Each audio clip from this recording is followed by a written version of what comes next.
YouTube, land of opportunity, cat videos, questionable life hacks, and now apparently digital panhandling. It's a strange new world. Remember when becoming YouTube famous meant ad revenue and sponsorships? Simpler times. Now it seems some creators are turning to a new revenue stream. Their own viewers. GoFundMe, Patreon, Kickstarter. These platforms were designed to support creators and help those in need. But like a well-meaning golden retriever, they can be easily manipulated. Hold on to your wallets, folks, because things are about to get ethically murky. Let's be clear, GoFundMe can be a force for good. Medical bills, natural disasters, rescuing 1,000 puppies from a burning building, these are worthy causes. But there's a difference between genuine need and, shall we say, entrepreneurial opportunism. That difference? Usually a donate button next to a weekly vlog about your cat's sleep schedule.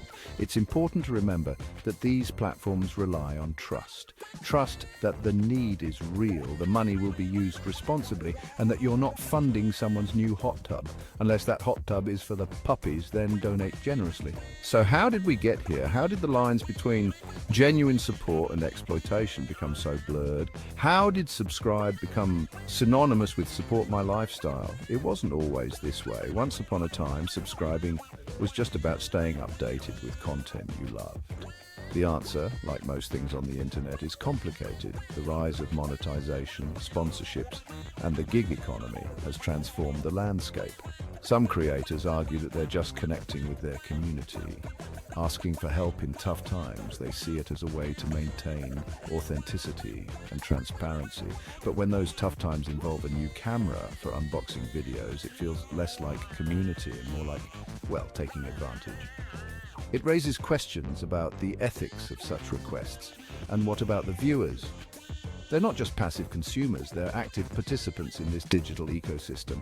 They're bombarded with these pleas, often from creators who present an image of success. This creates a paradox where viewers feel both admiration and resentment.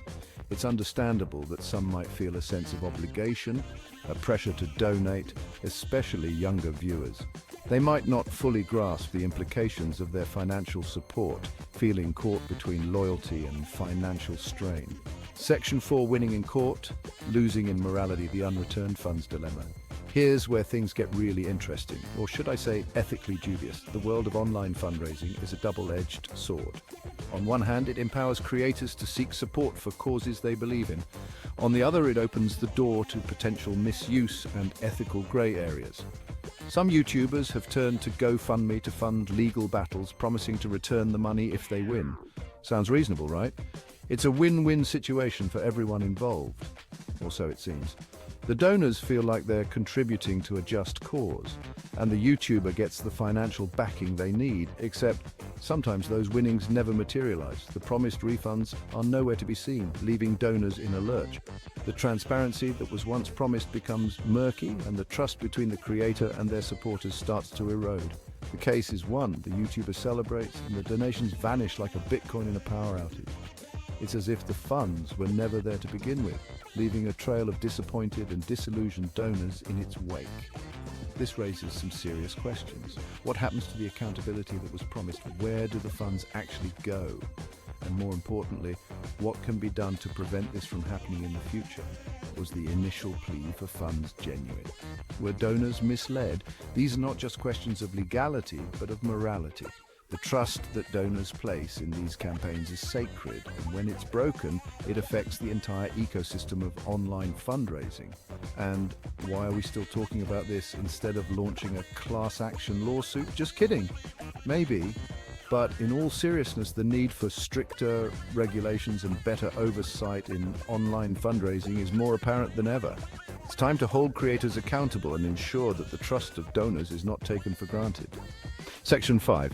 Donating with discernment, a viewer's guide to responsible giving. So what's the takeaway here? How do we navigate the vast sea of online fundraising campaigns? Should we all just empty our pockets into the internet void? Not quite. The key is discernment. It's about making informed decisions.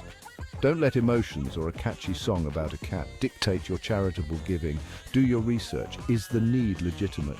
Look beyond the surface. Is the creator transparent about how the funds will be used? Transparency is crucial. Check for detailed plans and updates. Have they pulled this stunt before? The internet remembers people.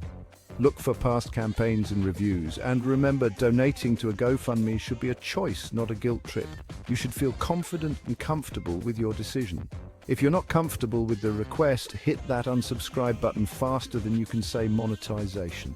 It's your money, and you have the right to decide where it goes. When you do decide to give, do it with a full heart and a clear mind. Responsible giving can make a real difference. Remember, every donation, no matter how small, has the potential to create a positive impact, so give wisely and generously.